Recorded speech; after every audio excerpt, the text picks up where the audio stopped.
guys, welcome back to more Chasing You. And we're going to jump right in to episodes 2 and 3. The ball was shaken with a tragedy. Are you cursed or something? Sorry to break it to you, sweetheart, but yes, absolutely. Oh my goodness. So I still think that Alexander pushed me out of the way and took the brunt of that fall. This is some kind of curse. Stunned, you raised your head. You were lying in the glass fragments left over from a huge crystal chandelier. In the center of the room, Alexander's motionless body lay like a rag doll. For a while, you tried to wrap your mind around what was happening. You suddenly realized that someone was shaking your shoulder. Melody, are you okay? How are you? You suspicious as fuck. You suspicious as fuck. How are you fine? If we're dancing, like, waltzing close together, how was it that I was the only one gonna get hit by that and he had to push me out of the way? And what, this dude was like, fine? Like...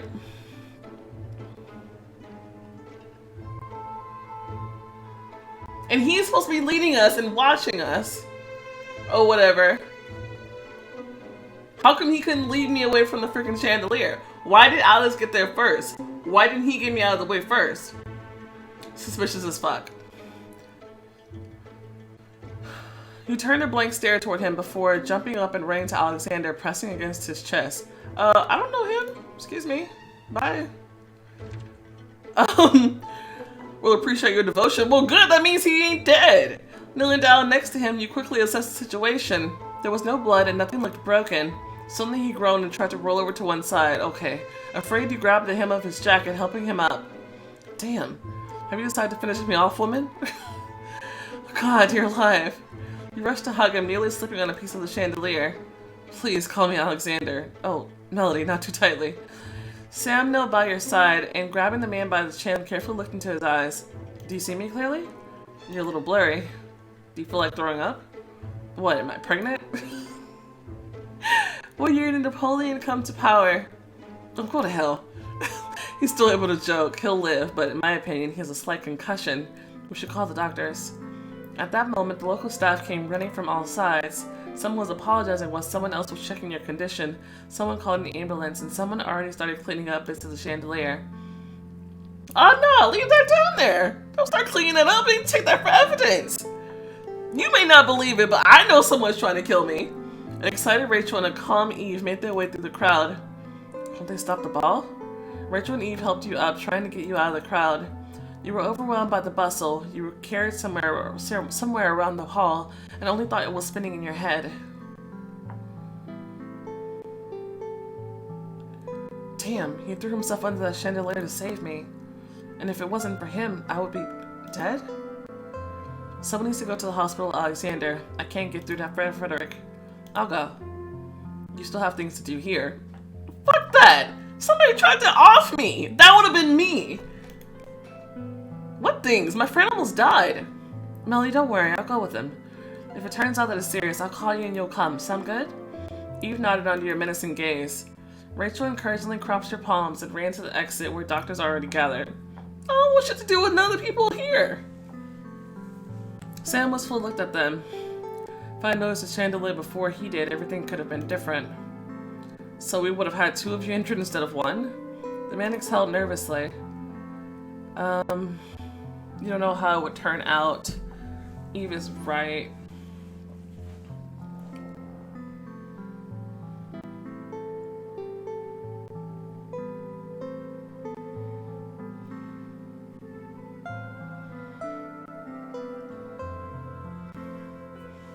I don't know what to say here. Let's see. Eve is right that we would have had 200 men instead of one. Or you don't know how it would turn out. How it would turn out? Stop! It's okay. I would play the game anyway. It could have ended much worse. Sam clutched his hands into fists. He was silent for a minute, looking at the door. Staff scurried around with amazing speed, cleaning up the remains of the chandelier. They still should be pocketing that evidence. Sam looked up at the ceiling. I'm going to check them out. What? Why? Because those things don't tend to fall unless someone tampered with them. You don't think that someone did this intentionally, but for what? That's what I'm wondering too. Ladies, please look after each other. I'll go take a look at the chandelier and come back. How you gonna get up there? Watching him walk away, Eve put a glass of champagne in your hands. Have a drink, you need to recover. You start the glass, watching the bubbles rush to the surface. Let's talk to Anna now. Logic.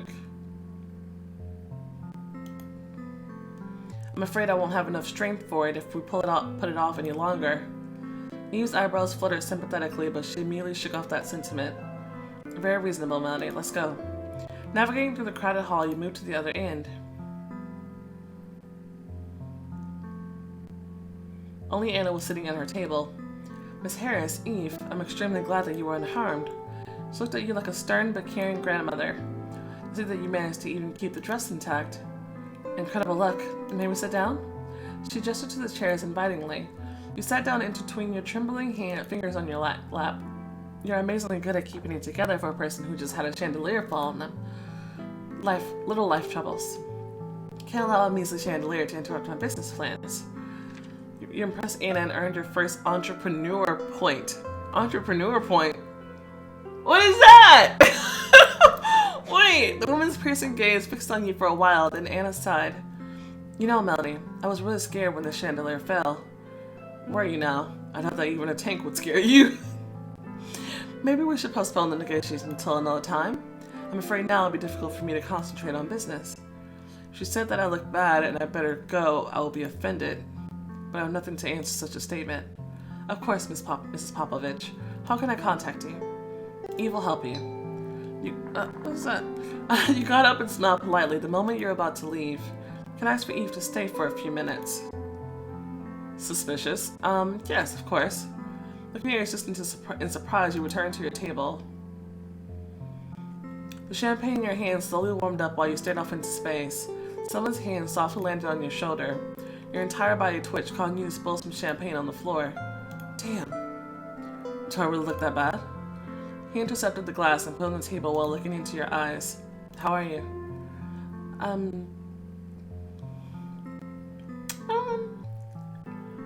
Fine. Do I be honest? I don't know.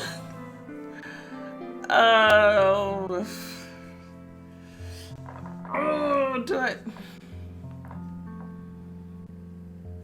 I don't know. Is that intuition? Chandelier just followed me, Elia. The one that grazed my friend. How do you think I should feel? Not the best, I'm sure. I really want to support you, but I don't know how to do it well. Oh, you did pretty well last time, I admit. Maybe you can give me a little, help me a little? Give some advice on what I should do?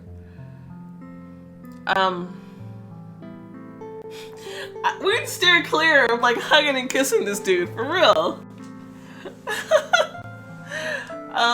Yeah, no,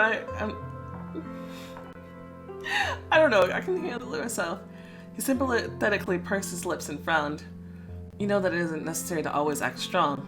You know I try not to look at him. It's alright, Elia. It's really easier for me to do this myself. He was silent for a while, running his finger along the stem of a flower on the table. Maybe we'll meet a little later, in a less formal setting? You forced a smile. Maybe. I can't promise anything now. The man sighed and perked up, having noticed something farther in the hall. Then I'll see you later, Melody. Take care. After he left you alone with your champagne. Back to dancing. The mess in the room has gradually been taken care of. The remains of the chandelier were taken away. Oh my god. Sorry, phone call. The remains of the chandelier were taken away. The orchestra started playing pleasant music again. The guests leisurely dispersed into couples and began to dance. Christopher is nowhere to be seen. I was so impolite to him. I don't trust him. Now that Eve nor Sam showed up for a while, you resolutely set the glass aside. Now, where's the restroom around here? It's nice. Somebody turned that water off, though. After the noisy crowds, the silence and solitude of the corridor came as a surprise to you. Standing opposite the mirror, you looked thoughtfully into your face. If only I could wash my face now. Behind you, there was a loud noise. Suddenly, you turned around. Ah, it's you. You sniffed and raised an eyebrow. Eve, are you drunk? A drink a bottle? So what? What do you mean, so what? We're an official event. You're my assistant. What the hell are you doing getting drunk like this? When did you manage to, anyway? Hey, don't yell at me. You think that cause of the business that it's, You think that cause of the business, that's it, huh? You're cool? She burst out in a long phrase in Russian. Got it? Actually, no. I've had enough of all of you. With a screech, she rushed at you, spreading her fingers. Dodge? You dashed to the side. Eve flew by and almost hit her head on the sink. The angry girl drunkenly sniffed and hissed. I knew that I shouldn't have gotten involved in this. What do you mean? But Eve now listened to you, attacked again. I need to understand what she's talking about and not die at the same time or something. Immobilize Eve to be able to talk to her. You step back away from the angry girl, your back pressed against the sink. Pinch her nipples! Quickly squat down. You chose the right way to get Eve off balance. You bend your knees and spread out your arms like a sumo fighter. Eve didn't expect this move and ran groin first into your face. Your teeth clocked as something hard between her legs hit you in the chin.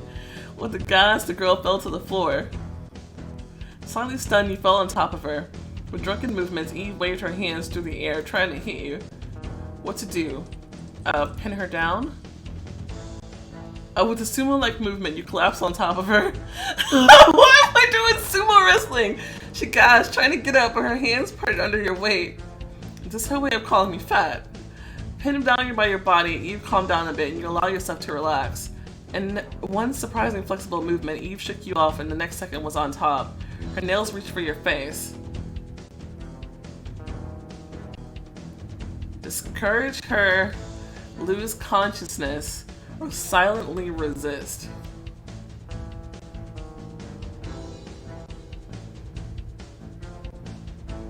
What is even happening right now? I haven't had time to process. Discourage her or silently resist. Discourage her? You suddenly arched your whole body and moaned, rolling your eyes a little. Your fingers slightly tickled your own chest. I don't feel a damn thing under the dress, but at least for the look. Eve's bewildered face should have been portrayed in a painting. You started blinking rapidly while you briskly jerked your hips, dropping her to the floor. Eve didn't resist, she just looked at you with eyes wide open. You managed to defeat Eve. Having twisted her hands behind her back, you hissed in her ear. Now you're gonna tell me everything. Eve puffed silently, wriggling in your hands. Honestly, it doesn't feel that she wants to break out. You applied more pressure on her wrist, twisting them even more. Ow, it hurts. And it will hurt even more. Why the hell did you attack me? Eve turned her head, looking at you with almost sober eyes. Because you pissed me off. How exactly? Because I have to take care of you like you're a baby. Hey, that's your job, actually? Like hell it is. I don't even have anything to do with your net. The wires in your head short-circuited. What do you mean? I mean that you're a fool. She squirmed again, this time you were barely able to hold her back. You put your hand under Eve's skirt and she roared in protest. You ripped off a piece of her skirt. Now to remember how Alexander did this. Barely suppressing the fierce resistance of the girl, you tightly tied her shoulders. The second piece of the skirt went to tie up her forearms and wrist. Now will you talk to me calmly? You took Eve's chin and turned her to face you. Her cheeks were flushed red, and as though from a fever, her eyes were glazed over. You suddenly felt awkward. It feels like she's into it. Oh Lord, she'd make a good match for Alex. But I don't know if I trust her with Alex. What is this bitch on? The girl was breathing heavily. Her shoulders were trembling slightly. Eve, now you answer my questions? She again looked at you from the corner of her eye and nodded obediently.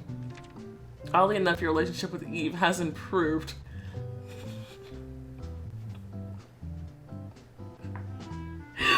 What? Stop! What does it mean that you have nothing to do with the net? We tricked your Frederick. We? Who's we? Anna and I. Are you conspiring with her? We just want to take a closer look at you. To see whether you'll be whether you'll be the same reliable partner that Annette was. What nonsense is this? That's how we work. You will have to come to terms with this, or not work with us. I don't want to work with you anymore. Eve was silent for a moment, looking at the floor. Over the past 5 years, most of Annette's business relied on us. I would like more details. Right now? Or maybe you can untie me for starters. Is it definitely safe? Eve exhaled, showing her humility with her whole appearance. There was some complications while untying her. and yet you internally gloated a bit at the sight of Eve hissing and kneading her hands. You shouldn't have attacked me. You shouldn't drink. Who gave you alcohol? Oh, you sound just like Anna now. She sighed and nodded at the exit. Let's go down to the garden. You shouldn't discuss such things in the restroom. Eve chose a lonely little bench off to the side. You crouched looking incredulously at her. So, did you know what your aunt did? Well, expensive custom-made furniture, stocks, investments. Eve watched you slyly and mockingly squinting. What? Welcome to the real world, girl. What Annette was able to do truly masterfully was to hide her tracks, to the point that everything looked impeccable to outside investigators, but in reality, everything was not so clean. She suddenly squinted, looking further down the path. A friend of yours? You turned your head and saw. Get fucking lost! I had to get him away from here and finish the conversation. Christopher, sorry I left so quickly. The man stopped before you and smiled in confusion. I was just so scared of that chandelier. Listen, could you bring us something to drink? I would really like some juice. And will have some juice as well. You looked sternly into her eyes and she reluctantly quieted down under your gaze. Of course, as your lady's wish. Suspicious as fuck.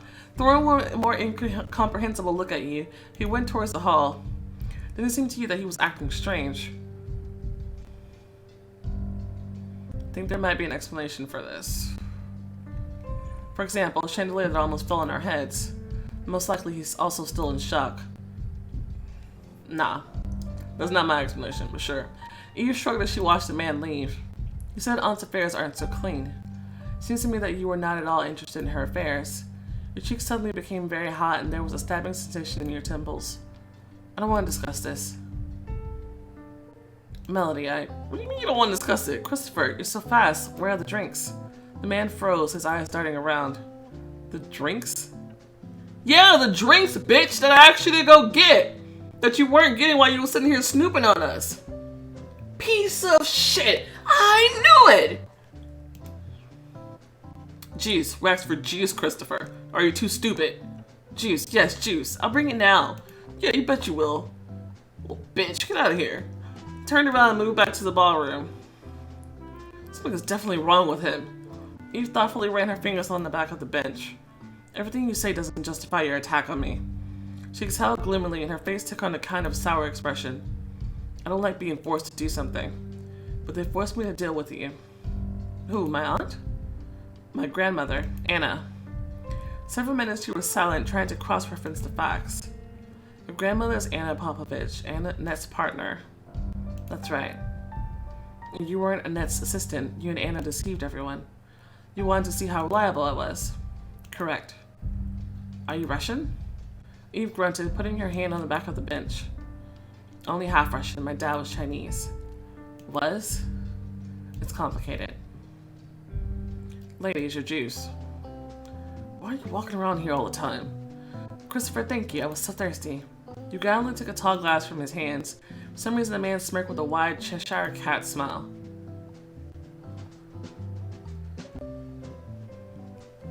Christopher, I'm so embarrassed to bother you, but can I have pineapple juice? Can I have some other juice? What is happening? Sure, pineapple. Eve suddenly perked up. Oh, I love pineapple too. His smile became even wider. Of course, ladies, you're everyone. Without further ado, he disappeared into the silence of the night. I don't understand, Eve. The music just keeps changing back. I'm saying, Eve, why can't you do business like normal people? I don't know, like come to agreements with using words, for example? What are these kid games with imposters and tests? The girl shrugged as if taking off her coat. Because we're not interested in your official business, Melody. We make money the unusual way. What does that even mean? Common men call us the Russian mafia, but that's not entirely right. We don't do rackets, and we don't provide anyone with protection. We just work, let's just say this, by bypassing the official channels. No. No what? I don't believe Annette was involved. She shrugged, maintaining a calm expression. Melody, ladies, your juice? He handed you a glass and you involuntarily blinked. Behind Christopher's back was a smiling other Christopher.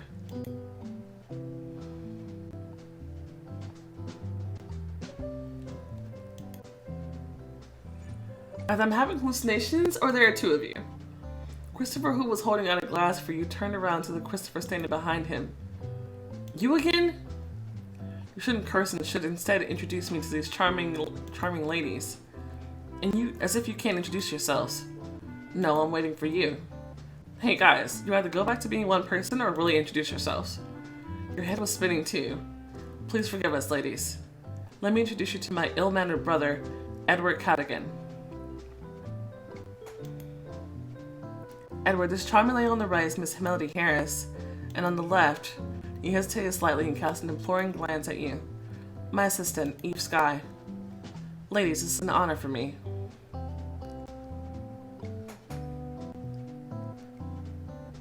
Do they look different at all? I think they're identical.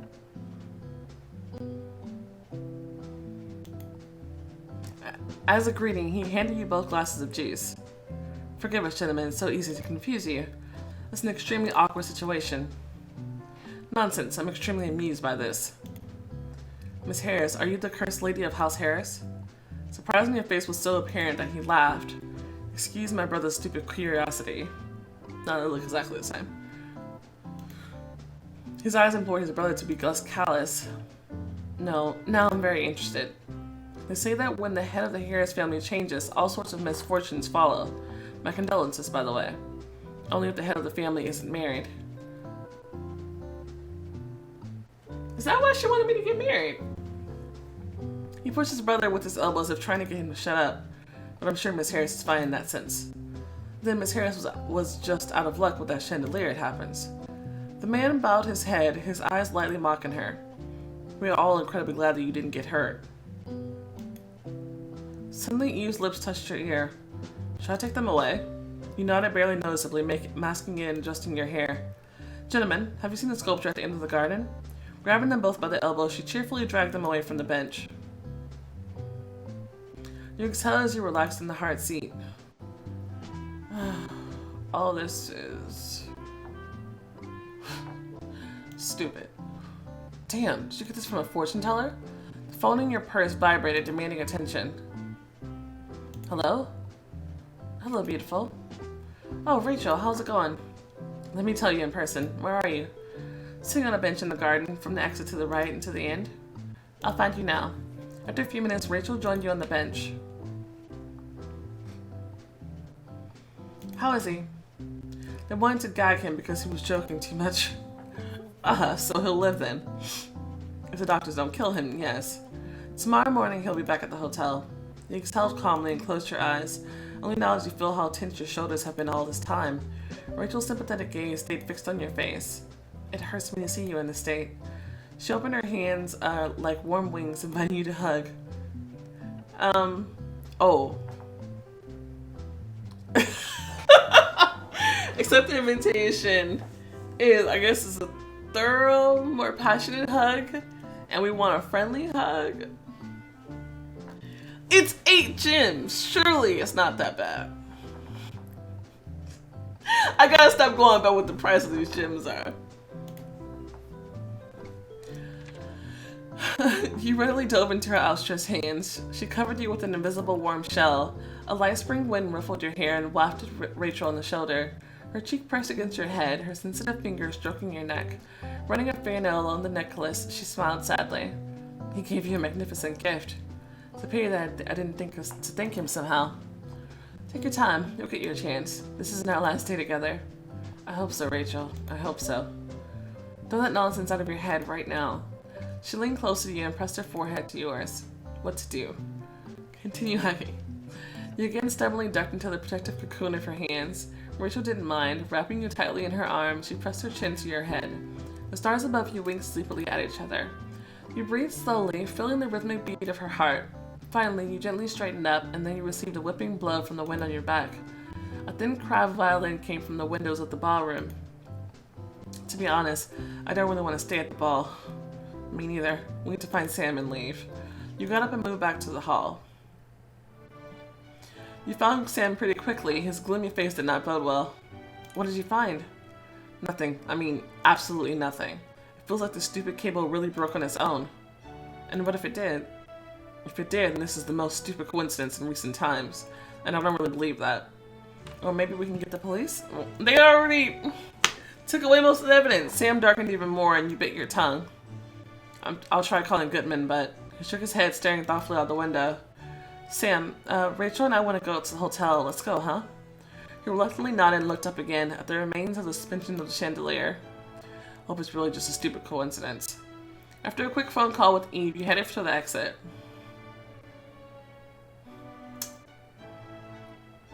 Before leaving the room, you looked back at the ceiling. The snip of the chain on which the chandelier used to hang swayed ominously.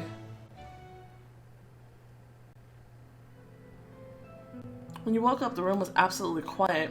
Through the haze of sleep, you tried to remember what exactly woke you up. The smell of burning was in the air.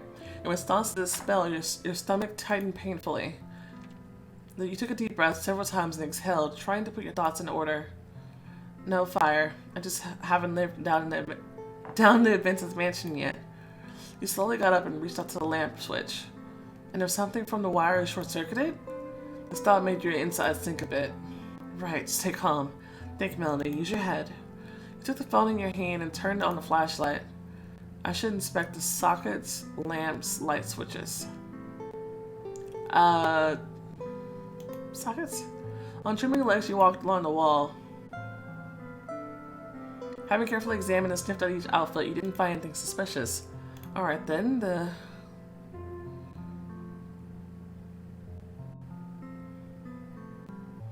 light switches?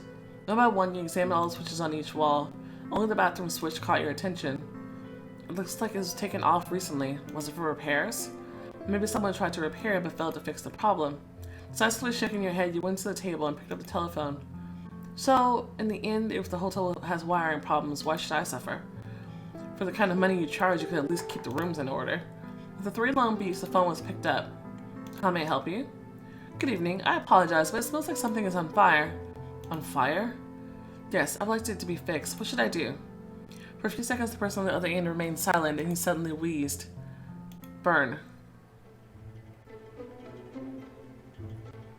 All the hair on your body stood on end. You threw the phone away as though it was a poisonous snake. At first, a strange wheezing was still heard, and then short beeps. I need to run, but where? Sam. When sleepy Sam opened the door, you immediately rushed to his chest. You could barely restrain your panic. Melody, what happened? Oh, Lord. Jesus, you have to stop. You have to stop. Melody, what happened? Sam, they're burning in the reception. He grabbed you by the shoulders, pulling you closer to him. Hush, hush, calm down. Breathe, nice and slow, like this. He gently kissed you in the temple, then on the cheekbone, then on the cheek. Rocking you like a child, he gently stroked your head. Calm down, Tenchi. Tenchi? Everything is behind now. I'm with you. Nobody will harm you. Try to tell me everything in detail. Well, his room is sick. He put you on his bed and brought a mug of water. After hearing your inconsistent story, he frowned and got up. Right, sit here, I'll go check. No! Without thinking, you clung to his wrist and immediately got embarrassed. Don't leave me alone. He immediately sat back down and looked into your eyes. You're safe here. This is my room. Yes, I understand, but... You stared at him plaintively, biting your lips. Sam sighed. Alright. He looked thoughtfully at the room and settled in the armchair. Is he thinking of sleeping on an armchair? He doesn't want to embarrass me? Call him back. Sam, I'm not sure we weren't sleeping in the same room to begin with, but yes, I don't know. I guess, are we like technically not really official? I don't remember. I'll be calmer if you sleep next to me. For a while he was quiet and silently went to the edge of the bed. On the right or the left? The left. He immediately lay down on the right side and after a second thought, extended his left arm to you. You snugly settled your head on his shoulder. His strong hand hugged your shoulder, pulling it closer. It seemed that after what you experienced, you won't be able to sleep all night, but the beat of his heart lulled you so quickly and efficiently that you did not even notice how you fell asleep. A few moments before falling asleep, you seemed to hear a hoarse voice from the phone again. Burn.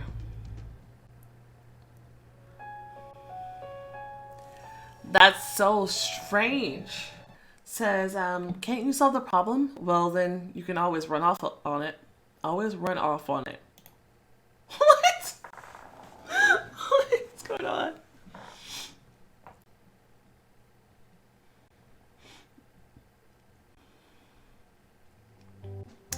Chapter 3, Little Misfortune. Oh, I'm getting fortune now? The following morning, you woke up with a splitting headache. Oh, dude, last night, in the middle of the night, I woke up. My head was dying. Oh my gosh. Like, it's just one of those things, like, I just thought my head would just want to burst open. Or I wanted it to. I don't know. It was terrible. Terrible migraine I had last night. Oh. Woo. I'm glad that passed. The night visions of chases, fights, and gunfights haunted your dreams. Only in the early morning did you finally get some sleep, and almost immediately after dawn, you returned to your room. You gloomily stare at the contents of your suitcase. What outfit should I try not to die in today? Ain't work on these typos, bro. Simple outfit. A stylish outfit. Woo! Or a delicate dress.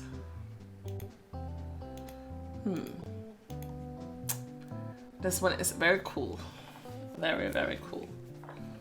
Yawning wildly, you went to get breakfast. Okay. Should we keep the flowers in here? Maybe let's try something else. We can go back to our ponytail. That's the pink bomb. Or we can go back to our original hair. It's been a minute. Yeah. A necklace from Sam. Doesn't quite match, but we'll keep it up for now. Half of the group had already gathered at the table. The only one missing was Sam. Alexander had a wide smile on his face. I thought you died, you moron. I'm happy to see you too. He welcomed you in his arms and you didn't mind. You hugged him extremely tightly. Hey, be careful not to break something. How can I break something when even the chandelier couldn't? He also squeezed you, so you wheezed a little. I'm glad that you're fine too. Hey, that's my line. You sighed and got out of his embrace. I'll go get some food. After getting some food for yourself and grabbing a large cup of coffee, you sat down next to your friends. Guys, I want to tell you something. I think that something is afoot. Something like what? You briefly told your friends about the events of last night. And frankly, those twins really got under my skin. You must be the cursed lady of House Harris. You mimic Edward in a high-pitched voice that barely resembled his. It said that misfortunes happen if the head of the family is not married. How interesting. Little Miss Harris is getting ready to become the heiress of a big fortune. Even taking into account the burned-down mansion, you should have a very decent capital in your hands. And then some guys appear who say that she's going to be in trouble if she doesn't get married. Yeah. I wonder, what does all this mean? And most importantly, today is Friday the 13th of all days. Do you think I'm an idiot? No, just for a naive provincial or something like that. You threw a salt shaker at him, but he definitely dodged it. And I think it was just a bad joke. It's not like I'm about to marry the first guy I come across if a chandelier falls on top of me. But could you? Are you out of your mind? Can't even ask a simple question. You're too sensitive, Melody. You violently stuck a fork in the egg yolk. Imagine that it was someone's eye. Damn, he did save my life. Why can't I even think him properly? What is this sudden fit of shyness? Your thoughts were interrupted by a quiet exhalation from Rachel. What if Charles did it? Did what? Tracked us to the ball and dropped a chandelier on me? She looked at you with big tense eyes. Alexander somehow unnaturally straightened his back. You in turn stared at sleepy Eve. Well, the Russian mafia wasn't too fond of me. Why are you sticking around, huh, Eve? What are your plans for me? We should once again shake Sammy Baby for information from the police. Where is he, by the way? Went to practice his samurai spirit. He's at the gym. I'll go talk to him then. I'll go with you. Yeah, he just wants to see Sammy in his gym clothes. I do too. Rachel indignantly cleared her throat, looking directly at him. He instantly turned sour and reluctantly nodded. On second thought, Ray and I were going to work today. Looks like we'll have to deal with this yourself, Miss Harris. Should you even be working? You have a concussion. Sam made sure that I'm completely fine.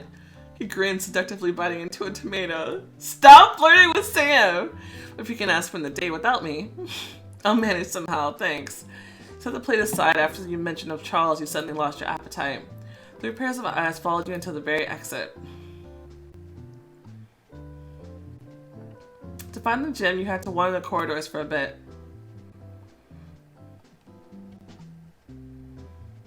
At such an early time, there was no one here except Sam, who was sweating in his headphones. He looks cute!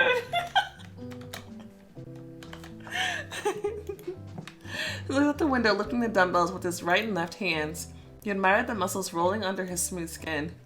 Sam? Lost in thought, he didn't even turn around. How to attract his attention? Enter his field of view or hug him from behind. Is it smart to hug him from behind? I'm trying. After waiting for a pause in his rhythmic movements, you clasped your hands around his back and chest. He flinched slightly, turned his face, and smiled in surprise. Why are you here so early? Have you had breakfast already? A little bit. Sam is glad to see you here. Yay! I came to ask you about something. While Sam was absentmindedly fiddling with the dumbbells, you told him everything you told the guys. Rachel thinks Charles could be behind the chandelier. And the night incident too? Also don't like the twins of yours. They aren't mine.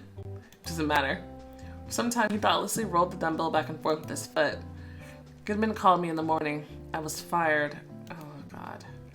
You felt a slimy lump gather under your diaphragm. Hug you, I'll do something. I don't know what I would do. I don't know what to do other than give him a hug.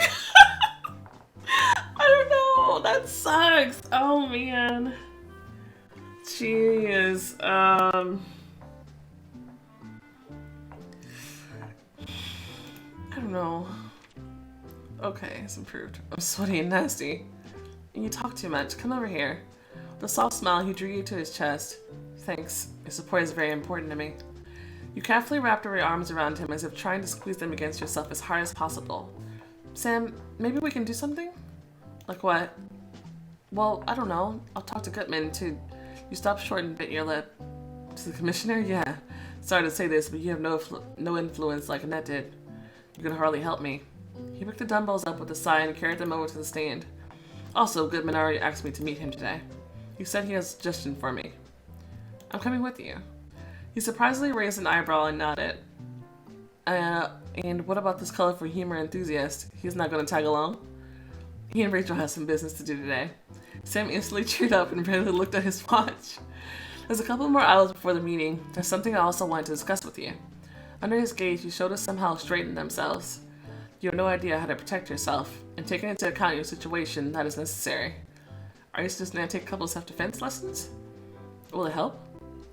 He burst out laughing, looking at your indignant face. Okay, let me show you a couple of tricks. Go put on something more comfortable. When you returned, he grunted approvingly. Well, Sensei, teach me how to kick groins. Don't rush, go high. Why do you keep calling me? You should stretch for starters. Setting an example, he began squatting vigorously. You standing sideways to him did the same. Literally 5 squats later, Sam stopped you. Let's do something else, huh? How about jumping? You immediately started jumping in place, spreading your legs wide and clapping your hands in the air. For a while, Sam was fascinated by the way your body jumped up and down. No, wait, so stretching. Just a little stretch. Without an objection, you lowered your hands to the floor and began to pull the back of your legs. Sam groaned barely audibly and immediately interrupted you. I think the warm-up is over. Let's go straight to the main thing. Melody, in your opinion, what is the most important thing in self-defense? Most important thing is bodyguards, heart and beats. Brains. He nodded seriously. The main thing in self-defense is the analysis of the situation. Who are you with? Where are you? What can you count on? Is it worth giving up right away? You have to think about all these things as quickly as possible.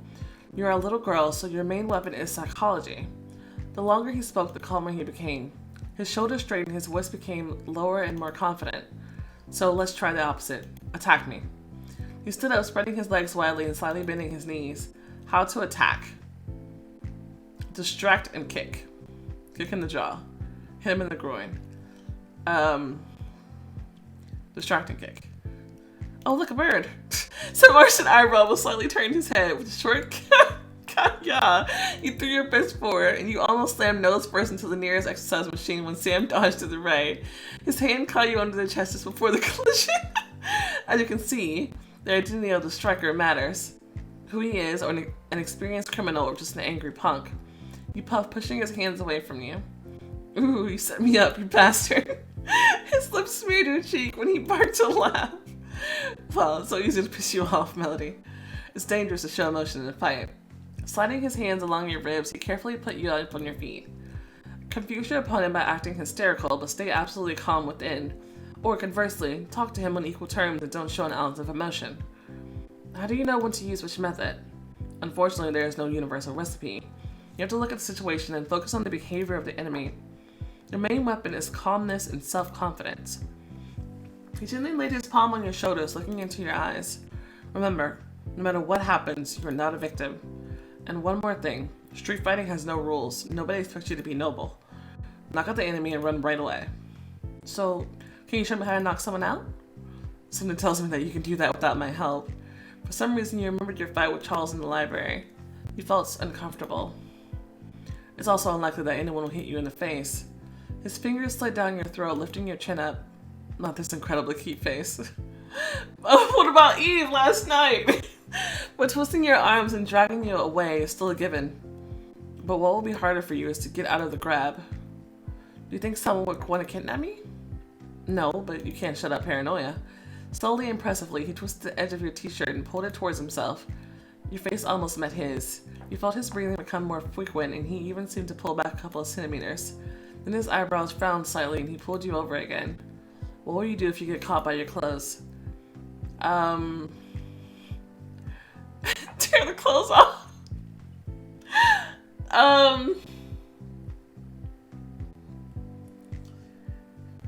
Faint? I can hysterically faint, right? Which could possibly make them loosen up their grip a little bit. Then elbow them in the nose. I don't know. I would hope I don't have to tear my clothes off. Hit them in the groin? I don't know. It's a good option, but you won't always have such an opportunity. The best thing in this case is to pull the enemy as close to you as possible. His fingers clenched a little, easing the pressure on the shirt. Then strike at any painful point or do something unexpected. You can bite their hand, for example. Staying at the distance of one palm from you, you continue to squeeze your shirt. Sam, you're still holding me. Do you think the adversary will let you go so quickly? Are you my opponent now? Do you want me to be one? You open your lips and hesitantly lick them. In response, Sam sharply turned your back to him and grabbed your wrist with his fingers, squeezing them together. Sam, that hurts. How would you get rid of me, Melody? I would teach you a lesson you're probably not expecting. Me to give up this much resistance. Seduction. You arched your lower back and gasped loudly, pretending to be in pain. The moan turned out to be drawn out, sticky. Sam froze behind your back, carefully listening to the movements of your body. Sam, you have such hot fingers. His palms wavered, loosening his grip. He triumphantly roared and spun around, shaking off his hands without any effort. And the next second, it was pressed into the cold side of the simulator rack. His hot breath seared your eyelashes as he leaned closer. And what have you achieved? Well, I'm free. Is that so? His lips slowly pressed into the pulsating vein of your neck. I can leave at any moment. You can. His strong wrist pressed against your lower back, forcing you to bend towards him. A chain of kisses flowed down your collarbone down to your chest. You grunted, trying to push him away, but not too much so he wouldn't move away. He raised his eyes and lightly bit your nipple. You nearly jumped, clutching his shoulders with your fingers. Without stopping, he started sucking on them right through the shirt. Just out of curiosity, why didn't you put on a bra? Overcoming a wave of heat that flooded your cheeks, he said. The t-shirt perfectly supports everything.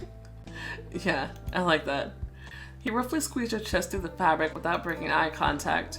You bit your lips, trying to restrain the moans. Sam, someone might come in. If they come in, they can just easily go out. One of his hands slowly slipped down, stroking your thigh.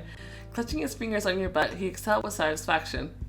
Your skin slid under his fingers, sending pleasant waves all over your body. You suddenly felt your body go limp, trustingly melting under his gaze. Having pulled your shirt off with his teeth, he let go and watched with pleasure as it slapped you on the chest. So rough. Do you want me to be more gentle? I want...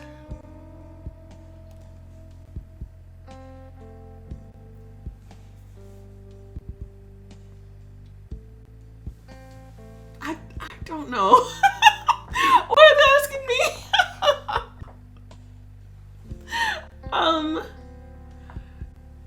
I don't know. Let's just go with gentle for now. You embarrassingly lowered your eyelids. With a finger he lifted your chin and looked into your eyes. The kiss came out so sensual, so slow. Sam was in no hurry. His hand slid over your body and you felt a wave of goosebumps. By interlocking the fingers of one hand with yours, he raised them to eye level. A moist, hot tongue lazily passed over the skin of your wrist. You felt a hot lump gather inside, below the stomach. Sam's free hand sank between your legs and gently stroked. Your body responded with a short tremor, and you breathed out a brief whimper. He slowly slipped his fingers under the fabric of your shorts. You readily spread your legs, allowing him to slide in deeper. Jeez.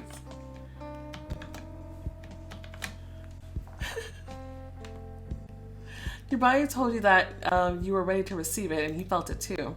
Looking into your eyes, he slowly pulled down your shorts. When he got up, you put one foot on his hip, eagerly lowering his pants. Sam immediately succumbed, going in with one smooth motion. You gasped and sobbed in response to the wave of pleasure that swept through your body. He moved rhythmically, giving you both time to enjoy each other. Clasping your arms around his neck, you breathed heavily into his lips, almost closing your eyes. In the soft morning light reflected in the mirrors of the hall, you almost glowed from the inside. You felt how, after each thrust, a huge hot lump of sensations continuously grew inside. It slowly expanded, filling your whole being. You grabbed Sam by the wrist, pulled it close. The muscles inside you tightened so tightly that he gasped involuntarily. You felt a furious throbbing inside and threw your head back, allowing yourself to disconnect from reality. You came to your senses with the gentle touch of a bath towel on your face. Sam carefully wiped the drops of sweat from your heated skin. With your toes, you lifted the shorts off the floor. He grunted with a surprised smile. Very nice, let me try. He was unable to hold his pants and his toes, and you let out a triumphant giggle.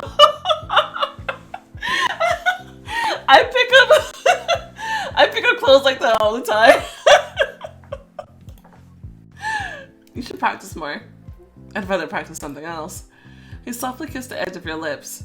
You're so sweet, Melanie. You answered him with a gentle kiss, and then you resolutely got dressed.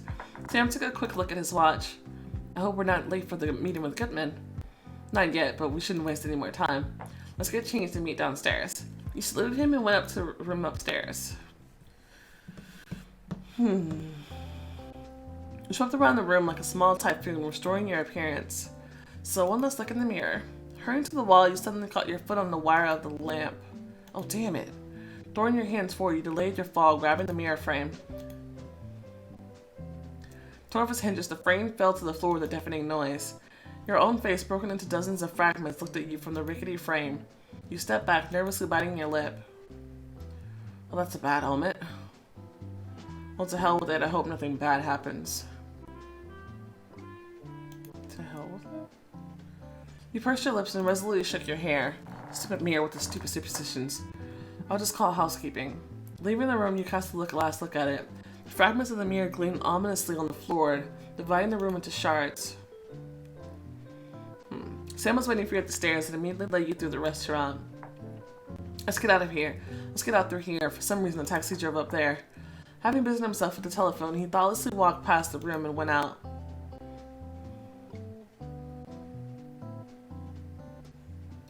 You walked under a stepladder. Sam already passed the doorway, looked around in surprise. What's wrong with that? Well, it's a bad omen. Really? He raised an eyebrow, staring at the stepladder at the entrance. Okay, you can go in the building, I'll wait. He hesitantly looked up the stairs.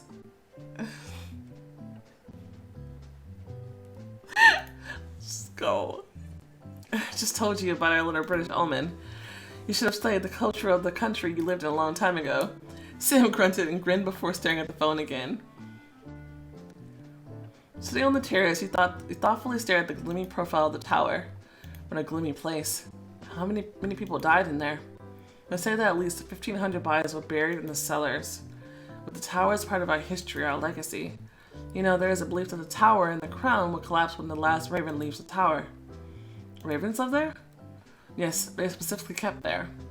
But seeing a few ravens at a time is a bad omen. You seem to be mentioning these omens rather often, Lete. He sighed gloomily, sipping the coffee. It's just Friday the 13th. Oh look, Goodman is coming. You got up to wave at the detective at the moment claws went through your hair. Hey, leave me alone! The raven turned around and swooped down on you again. Two of his friends circled over you, screaming with agitation. Sam jumped up and stupidly waved his hands, trying to drive the bird away. What's the matter with them? Hydros hit it with something high on the table. Extend your hand. With your legs wide apart, you put up your forearms up, protecting your face. It might scratch the whole arm, but it's better than the eyes. The raven hovered right above your hand, screaming nervously. You tensed up, but continued to stand, not moving a centimeter. Either attack or go to hell. The bird made an uncertain circle over you, taking aim. Then it suddenly collapsed onto the table, knocked over your coffee, and soared up. Exhaling entirely, you lowered your hand.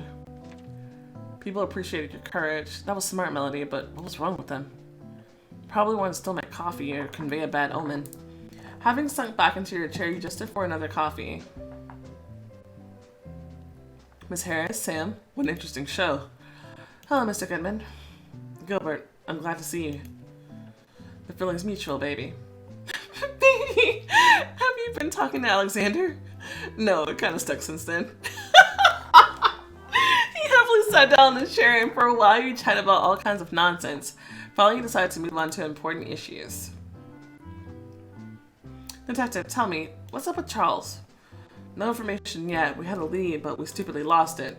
Commissioner in custody, waiting for the end of the official investigation. But Sam looked at him sternly, but with compassion. How are you, baby? Maybe I should stand up for him.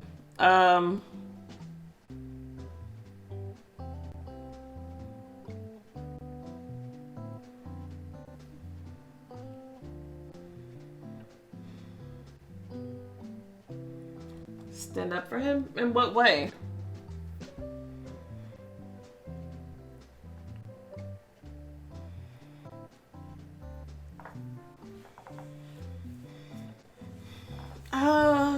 I don't know.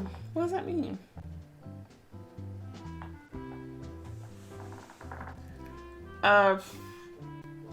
Sure, I guess. Okay, yeah. It's my fault. I made him do it. Detective smiled, playing with the teaspoon. I'm not here to be angry with him, Miss Harris. Just upset that it happened the way it did. Sam smiled at you with the very edges of his lips. Sam somehow hunched over, became smaller, and even seemed to have lost color. He lowered his eyes at the cup of coffee. His voice lifeless and even seemed to be a stranger's. I'm upset too. I suggest you dance and sing. Sam looked up with a gaze that was half ironic, half sad. Goodman's grouchy tone completely did not fit with his joy in his eyes. I have something for you. A sheet of paper all covered in small print landed on the table. He leaned over it with Sam. With this document would confirm a license request. Referral to a course of private detective practice? You raised the question and looked at the detective. He was grinning. Of course, Sam will have to go through a training course, but I have no doubt about him. They will approve this request for you. I will take care of that. So consider that private practice as good as yours. You turned to Sam, feeling your lips form a wide smile. The former policeman sat absolutely still, pale and not breathing. For a while, he stupidly looked at the sheet of paper. Then, almost like a creak, like an old mechanism, he raised them to a detective. Can I continue to work? Not on the police anymore, but yes. His trembling fingers lifted a sheet above the table. My own detective. My own detective agency. From his throat came a dry wheeze. Goodman, satisfied, leaned back in his chair, and you suddenly felt that Sam's attention was slipping away from both of you. The main competitor to a man's heart will always be his work, especially if he adores it. Something dreary fluttered inside you, and you hastened to speak with Goodman. Detective, I'm concerned about some things. Go ahead, share your concerns. We have some time before Sam recovers. You once again told him the events of last night. The detective thought about it for a bit. I don't think this is related to your uncle. He wouldn't have been able to appear in their area so quickly. But these new business acquaintances of yours. He scratched his chin looking at the surface of the table. Give me some time to look into all this, okay? You nodded dejectedly. What else remained? I don't know. You stood on the roof again, I can't speak. You stood on the roof again, once again looking at the London spread out below. Your body ached from the fatigue and begged for rest. However, your brain continued to work feverishly, pondering on the recent events. It's all some kind of nonsense, the omens, the curses. There are no such things. I'm just tired, both physically and mentally. A door creaked behind. You turned around. Are you still here? Are you cold? I was about to go back in. Are you done already? Alexander swears like a shoemaker. Some documents got mixed up. I opted to think about it for now and decided to go up to you. She came closer and put 2 cups on the edge of the railing. Herbal tea. Should help before going to bed. He took a cup closer and inhaled the aroma of herbs. Yeah, tell me about yourself. The girl was not even surprised. She just faced you leaning on the railing. What do you want to know? I don't want to offend or hurt you somehow. She laughed softly, revealing white teeth. You can't offend me. Go ahead. Ask if I don't like the question, I'll tell you.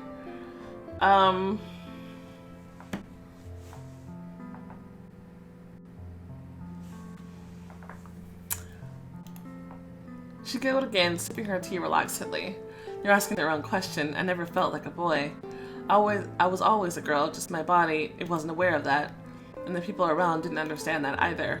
When I made the transition, I just became myself. But what about, well, you embarrassingly nodded at her groin. It does not stop me from perceiving myself as a girl. I mean, it doesn't matter what's between my legs. She expectantly arched an eyebrow looking at you. What else do you want to know? I can talk about this all night. I want to ask more.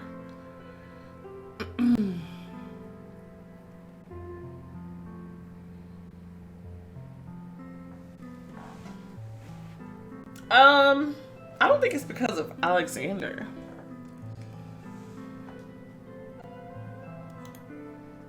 She ruffled her hair and arched back a little, looking at you from under half-closed eyelids. Well, how do you live in yours? Well, I somehow do. It's just me. She stroked her waist, visibly enjoying her bends. Exactly. How did your family react? The others? Differently.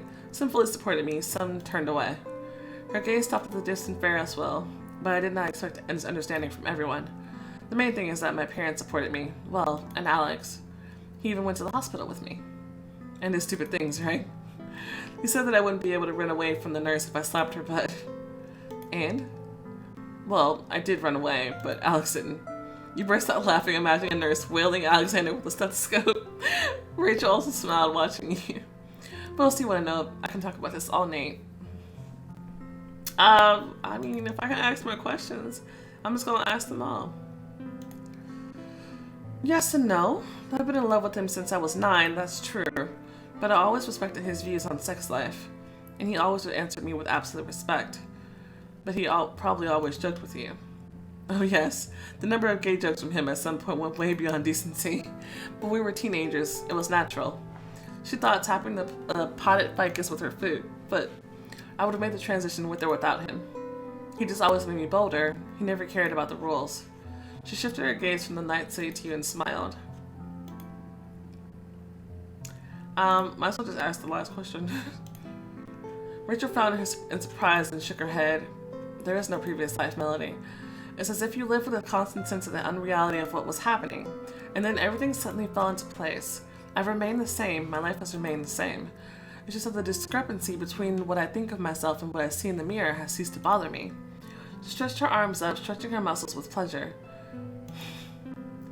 That's enough. She happily clapped her hands, almost dropping the cup off the railing. I'm really, really glad that you want to know more about me. Can I take that as us getting a little closer? We really did get closer, are just really good friends.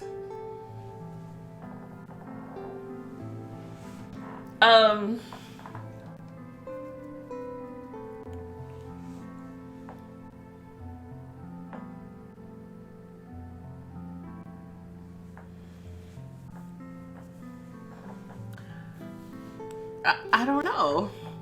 It's just romantic.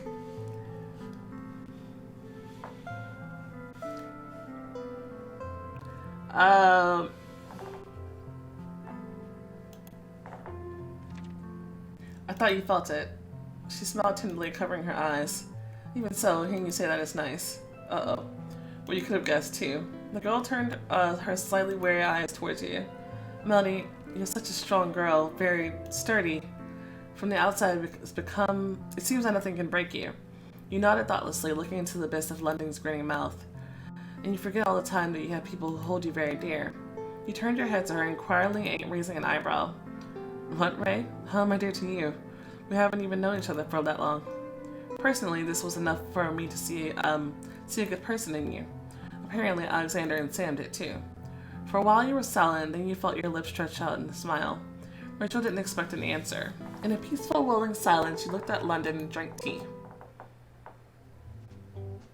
Once you were back in your room, you tiredly trudged into the shower. That bath looks so inviting.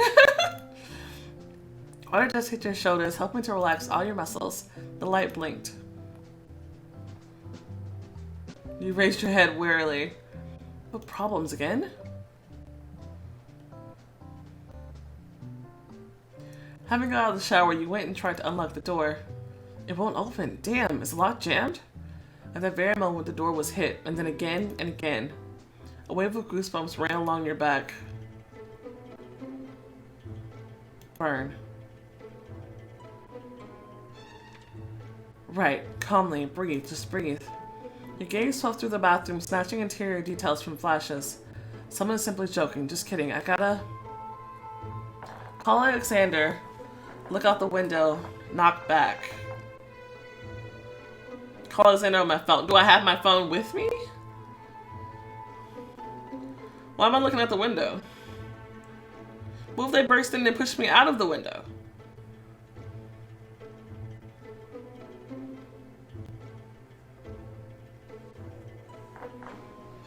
Why would Alexander joke like that?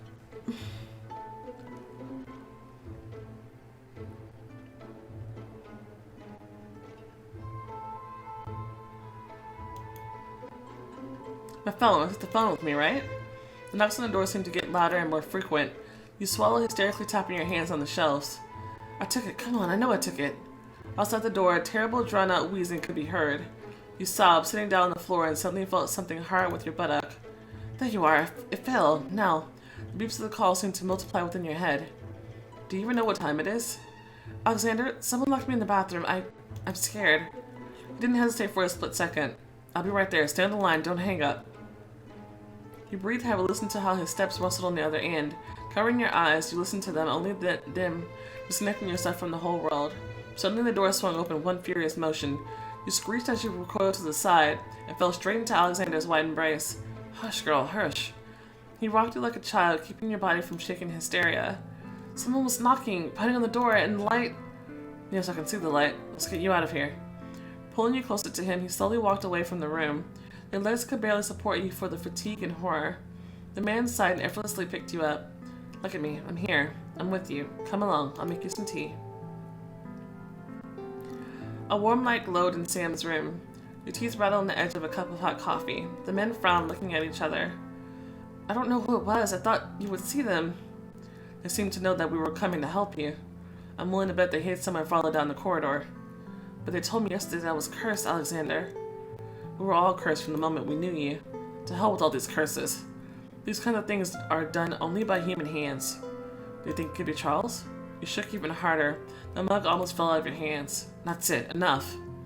Charles isn't a curse. He won't be able to cross the border.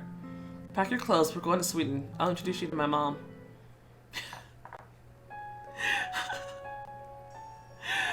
Okay. What is happening?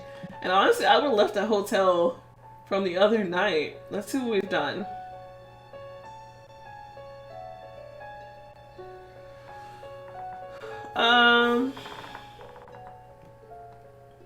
See if we made any mistakes. Prude, it doesn't look like it.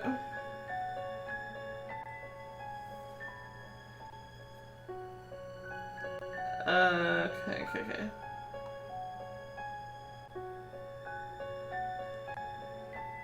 Okay. No, okay, it looks like we did good. Okay. Good. Wow, okay, someone is like seriously after me this time. I don't think there's really any weight to the. I mean, that's a lot of coincidences, though. That's just strange. All this stuff is happening. Yeah, man. I don't know. That's really crazy, but I don't know. Like, there's a lot of new players. Like the twins, we don't trust them. We don't trust even Anna. Don't know what they about. Alliance boss is a problem too. I don't know. And we're going to talk to Alexander's mom. This is the same mom who was trying to set my Annette up. So probably can't really trust her either, let's be honest. I mean, we could be nice, but I don't think she's trustworthy either. Whew. That's a lot to unpack. I guess we're gonna have to wait and see what happens when we go to Sweden next time, next update. But yeah, that's crazy. Anyway, I'm going to end this part right here. Let me know your thoughts. What are your theories? What do you think is going on? Yeah, let me know. Anyway, guys, if you enjoyed this video, go ahead and show a like button, some love, subscribe to see the course content like this, and I will see you next time. Bye.